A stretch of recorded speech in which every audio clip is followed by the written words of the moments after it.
सो hey guys, कैसे हो तुम लोग। तो आज हम देखेंगे 2025 का फ्यूचर प्रेडिक्शन कि आखिर 2025 में किस इंसान ने फ्यूचर प्रेडिक्ट किया है और क्या वो सच होगा। ये काफी मजेदार वीडियो होने वाला है, इसको शुरू से लेकर एंड तक जरूर देखना और चैनल पर नए हो तो चैनल को लाइक शेयर और सब्सक्राइब जल्दी से कर लो। तो चलो देखते हैं कि आखिर कौन सी वीडियो है जिसके अंदर फ्यूचर प्रेडिक्ट की गई है 2025 को लेकर। एस्ट्रोलॉजी एक ऐसी प्रैक्टिस जिसमें कई लोग मानते हैं और कई लोग इसे नकारते हैं। जब भी हम एस्ट्रोलॉजी की बात करते हैं तो वेस्ट से हमारे सामने एक नाम जरूर आता है, विच इज नॉस्ट्राडामस। हमने अपनी पिछली वीडियो में नॉस्ट्राडामस के बारे में जिक्र करा था और आज की वीडियो में हम नॉस्ट्राडामस और बाबा वैंगा दोनों ही सीयर्स की बात करेंगे। ये दोनों ही शख्स इतिहास के महानतम एस्ट्रोलॉजर्स में से एक हैं और इनकी लाइफ स्टोरी काफी इंटरेस्टिंग है। नॉस्ट्राडामस की भविष्यवाणियां आज भी फलित हो रही हैं और आज की वीडियो में हम उनसे जुड़ी कुछ बातों को डिस्कस करेंगे। ध्यान रहे कि यहाँ मैं जो भी इंफॉर्मेशन दे रहा हूँ वो नॉस्ट्राडामस के प्रोफेसीज वाली किताब से ली गई है और अगर आप भी उस किताब को पढ़ना चाहते हैं तो मैं उसे वीडियो के प्रोडक्ट्स पैनल में लिंक कर दूंगा। So now with that said, let's roll the intro.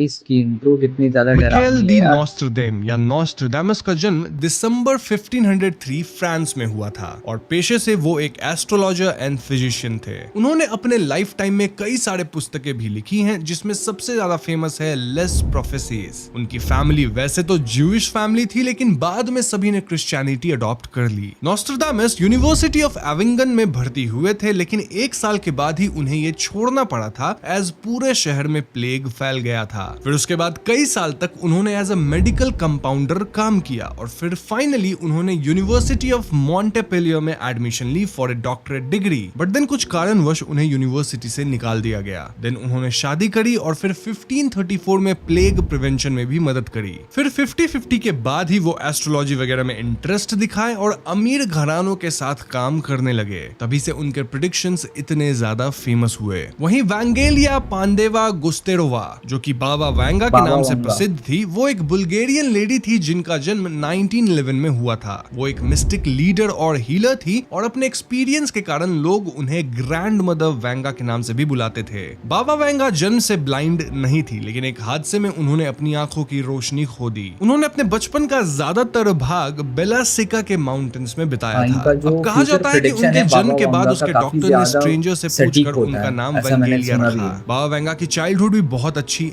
नहीं थी। उनके फादर प्रो बल्गेरियन प्रोटेस्ट में थे और उनकी माँ की मौत हो गई थी जब वो सिर्फ 3 साल की थी। पहले विश्व युद्ध के समय उनके पिता को जबरदस्ती युद्ध में जाना पड़ा था। फिर जैसे ही युद्ध खत्म हुआ, वांगा का जो शहर था स्ट्रूमिका, उसे युगोस्लाविया में मिला लिया गया था। इनफैक्ट वांगा के पिता को प्रो बल्गेरियन होने के कारण अरेस्ट भी कर लिया गया। उनकी सारी प्रॉपर्टी, घर वर सब छीन लिया गया और वांगा को उनकी स्टेप मदर के पास रहना पड़ गया। 1923 में वांगा नोवोसेलो में शिफ्ट करी और एक व्हर्लविंड के आने के कारण वांगा उसकी चपेट में आ गई। ऐसे में वो दूर कहीं फील्ड में पड़ी हुई मिली लेकिन लकीली वो बच गई थी। पर इस हादसे के बाद उनकी आंखों की रोशनी धीरे धीरे जाने लगी थी। 1925 यानी 1925 में वांगा स्कूल फॉर ब्लाइंड जाना स्टार्ट करी जहां पर रह के उन्होंने पियानो बजाना, सिलाई बुनाई करना, इस तरह के कुछ काम को सीखा और धीरे धीरे वो नॉर्मल इंसान की तरह जीवन जीने लगी। लेकिन कहते हैं ना कि भगवान अगर एक दरवाजा बंद कर देता है तो दूसरा खोल देता है और वैसा ही कुछ वांगा के साथ हुआ क्योंकि वैंगेलिया की आंखों की रोशनी तो छीन ली गई थी लेकिन उन्हें अब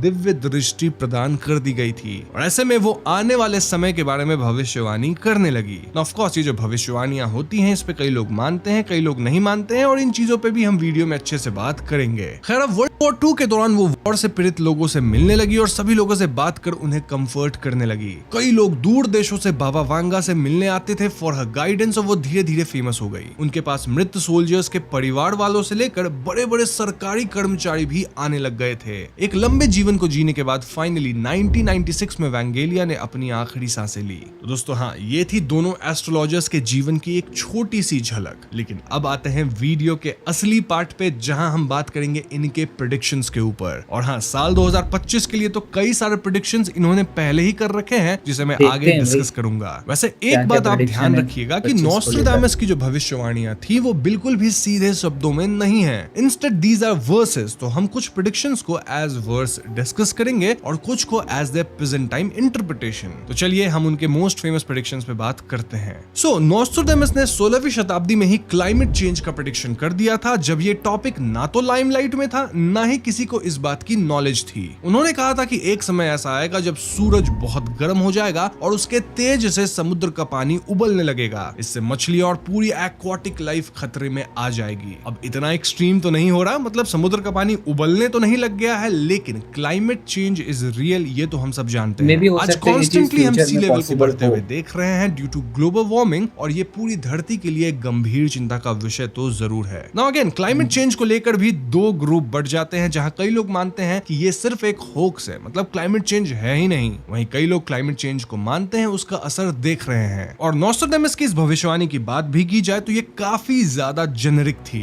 ऑल्दो 16th सेंचुरी में ये बात सोच लेना भी एक बड़ी बात ही मानी जाएगी। तो हाँ, यहाँ मैं आपसे पूछना चाहूंगा कि आप नॉस्ट्राडामस के इस भविष्यवाणी के बारे में क्या सोचते हो, और क्लाइमेट चेंज को लेकर इन जनरल आपकी क्या ओपिनियन है। मूविंग ऑन, नॉस्ट्राडामस ने अपने जीवन काल में ही यूरोप में होने वाली कई युद्ध के बारे में बता दिया था। उन्होंने रशिया यूक्रेन भी प्रेडिक्शन कर दी थी, और इसके बारे में हम आगे डिटेल्स में चर्चा करेंगे। उन्होंने जियोपॉलिटिकल टेंशंस के बारे में भी बात करी थी और कहा था कि पॉलिटिकली जो कंट्रीज तब स्ट्रांग थी वो आगे चल के स्ट्रांग नहीं रहेगी और एक मेजर शिफ्ट आएगा पावर इक्वेशन में। एंड देखा जाए तो ऐसा काइंड ऑफ हुआ भी, जहां पहले ब्रिटिशर्स का दबदबा पूरी दुनिया में था, वहीं वर्ल्ड वॉर 2 के बाद उन्होंने अपना सत्ता खो दिया और फिर यूएसएसआर एंड यूएस आपस में टकराने लगे। 1992 में यूएसएसआर के खत्म हो जाने के बाद यूएस की मोनोपोली चलने लगी, लेकिन अब हम देख सकते हैं कि ये दुनिया यूनिपोलर नहीं बल्कि मल्टीपोलर बन चुकी है, जहां यूएस, चाइना, रशिया, इंडिया ऐसे कई सारे देश हैं, वो काफी ऊपर आ गए हैं पावर लेवल में। तो हाँ, हम कह सकते हैं कि पावर शिफ्ट तो हुआ है, बट देन अगेन इस भविष्यवाणी के साथ भी एक प्रॉब्लम ये है कि अगर आप हिस्ट्री उठाते हैं तो ये पावर शिफ्टिंग हमेशा से होती रही है। मतलब ऐसा कभी हो ही नहीं सकता कि कोई एक नेशन हजारों साल तक पावर में रहे। नहीं, डिक्लाइन आएगा, फिर कोई और तो जरूर उठेगा। तो हाँ, ये अगेन बहुत ही ज्यादा जेनेरिक प्रेडिक्शंस हो जाती है, लेकिन ये प्रेडिक्शन में दम ज्यादा तब होता जब एग्जैक्ट उन्होंने नाम बताया होता कि पावर किस लोकेशंस में या किस कंट्रीज में बढ़ जाएगी। पर ऐसा नहीं है, उन्होंने बस पावर शिफ्टिंग की बात की थी, जो कि हुआ है। तो अगेन कई लोग इसे मानते हैं कि एक अच्छा प्रेडिक्शन है, लेकिन कई लोग इसे बस एक जेनेरिक स्टेटमेंट कहते हैं। खैर, अपने जीवन काल में नॉस्ट्राडामस ने 1789 के फ्रेंच रिवॉल्यूशन को भी पहले ही प्रेडिक्ट कर दिया था। इनफैक्ट उन्होंने ये भी कहा था कि एडोल्फ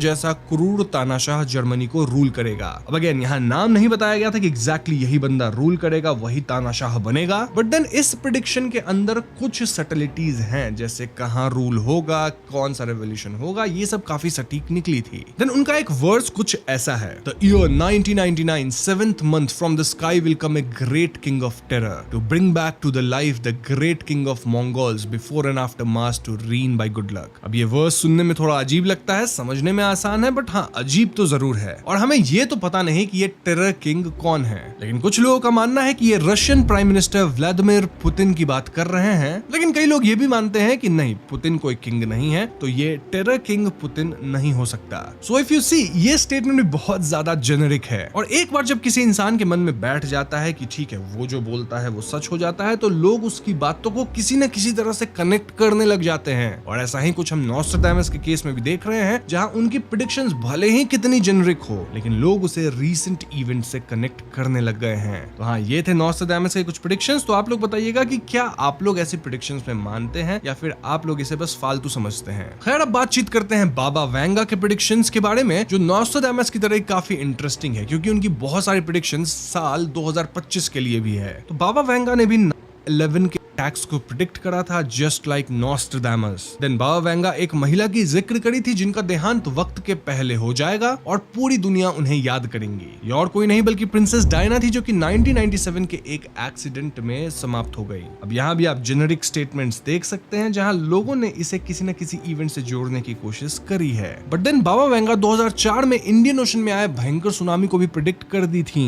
उन्होंने लैब ग्रोन ऑर्गन्स के विकास का भी जिक्र करा था, जो मेडिकल साइंस में एक बड़ा अचीवमेंट होगा। साथ ही हम एलियन से संपर्क कर पाएंगे, ऐसा भी जिक्र उन्होंने किया था। फिर उन्होंने भी क्लाइमेट चेंज की बात करी थी कि कैसे दुनिया पे ये एक बड़ी विपदा आएगी जो कि पृथ्वी को नष्ट कर सकती है। तो इन प्रेडिक्शंस को लेके आप क्या मानते हैं कमेंट्स में जरूर बताइएगा। लेकिन अब हम बढ़ रहे हैं साल 2025 के बारे में किए गए प्रेडिक्शंस पे। जी हां, नॉस्ट्रेडामस और बाबा वांगा ने 2025 के बारे में कुछ ऐसी बातें कही हैं जो कि बहुत शॉकिंग है। तो आप लोग सुनिए इन बातों को और बताइए कि आप इसे कितना मानते हैं। तो सबसे पहले उन्होंने प्रेडिक्ट करा था कि साल 2025 में वर्ल्ड 3 का असर देखने को मिल जाएगा। मतलब इस साल कोई जंग नहीं होगी, लेकिन ऐसी बातें जरूर होंगी जो कि नींव रख सकती है आने वाले जंग के लिए। इनफैक्ट ये तब होगा जब सीरिया की हार हो जाएगी। मतलब वर्ल्ड वॉर 3 का सीरिया के पतन से सीधा संबंध होगा। देन 2025 में यूरोप के अंदर कई भी होंगे जिसके कारण यूरोप को काफी ज्यादा नुकसान झेलना पड़ेगा। देन 2025 में ब्राजील के अंदर नेचुरल डिजास्टर के होने के चांसेस हैं। अब ब्राजील का तो पता नहीं, लेकिन कैलिफोर्निया और एलए के अंदर वाइल्ड फायर तो आ ही गया है बहुत ज्यादा, जिसे आप न्यूज में पढ़ ही रहे होंगे। तो हाँ, ये बातें कितनी सच निकलती हैं इसकी गारंटी कोई नहीं ले सकता। इनफैक्ट कई ऐसी मेजर चीजें हुई हैं जो कि इन लोगों ने प्रेडिक्ट नहीं करी थी। मोरओवर नॉस्ट्रेडामस ने एक लीडर की बात करी है जो कि ईस्ट में पैदा होगा और दुनिया में उसकी वाहवाही होगी। अब कई लोग जो कि नॉस्ट्रेडामस में मानते हैं वो इस प्रेडिक्शन को भी मानते हैं और ये लीडर वो मोदी जी को मानते हैं। मतलब ये मैं नहीं कह रहा, कई लोग ऐसा मानते हैं और मैं आपको बस वही नोट्स दे रहा हूं जो कि मैंने उनकी किताब से पढ़ी है, जो कि मैंने इंटरनेट आर्टिकल्स पे पाए हैं। बट देन अगेन इस प्रेडिक्शन के अंदर भी बहुत सारी प्रॉब्लम्स है। लाइक दुनिया पे तो राज ऐसा कोई लीडर अभी के टाइम पे नहीं ही कर रहा।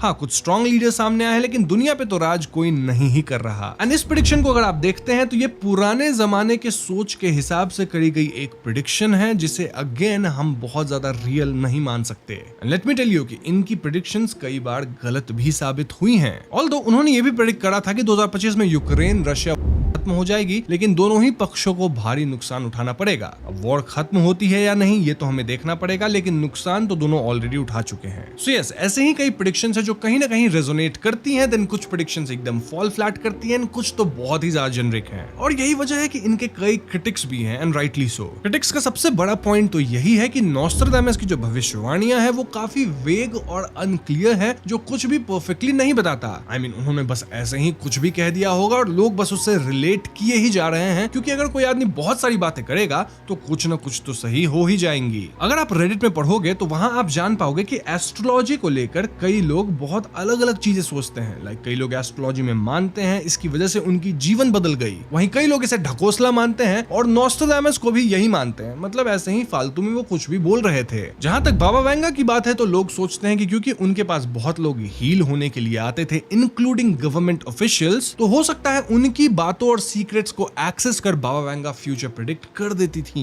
इनफैक्ट एक फनी बात बताऊं, बाबा वांगा ने 2010 में एक प्रेडिक्शन करा था जो कि बिल्कुल गलत निकला। सो लाइक आई सेड, कुछ प्रेडिक्शन सही हुए हैं, कुछ प्रेडिक्शन एकदम गलत हुए हैं और कुछ तो काफी ज्यादा जेनेरिक स्टेटमेंट्स हैं जो कि अगर मैं भी अभी कुछ बोल दूं तो आज से 100 साल बाद सही हो जाएगा। तो ऐसे में सच क्या है झूठ क्या है ये आपको डिसाइड करना है। सो ये थी वो पूरी वीडियो जहां पर हमें ये दिखाया गया कि क्या 2025 का जो प्रेडिक्शन है वो सच होगा या नहीं। जो बाबा वांगा और नॉस्ट्रेडामस ने जो प्रेडिक्शन किया था, ऐसा नहीं है कि सारे प्रेडिक्शंस जो है गलत ही हुए, कुछ कुछ प्रेडिक्शन सही भी होते हैं, लेकिन मेन मुद्दा ये है कि क्या इनकी एस्ट्रोलॉजी सच होगी या नहीं। बहुत लोग मानते हैं कि एस्ट्रोलॉजी सच होती है और बहुत लोग मानते हैं कि एस्ट्रोलॉजी बकवास है, ऐसी चीज कुछ होती ही नहीं है। बेसिकली देखो, दुनिया में काफी सारे लोग हैं और सबके अलग अलग ओपिनियंस, और बस यही दुआ करूंगा कि 2025 का जो प्रेडिक्शन है वो किसी भी एंगल से सच ना हो, क्योंकि हम लोगों को भी अपनी जिंदगी जीनी है, यूट्यूब चैनल को आगे बढ़ाना है। तो भाई अगर ना हो तो ही बेहतर है, क्योंकि अगर इस उम्र में ऊपर चले गए तो ऊपर जाकर क्या ही मुंह दिखाएंगे। तो बस वीडियो को यहीं पर एंड करते हैं। कमेंट सेक्शन में बताना कि तुम्हें ये वाला वीडियो कैसा लगा और नेक्स्ट वीडियो तुम्हें किस टॉपिक पर चाहिए ये भी बताना। तो चलो मिलेंगे तुमसे अगली वीडियो में, तब तक के लिए गुड नाइट।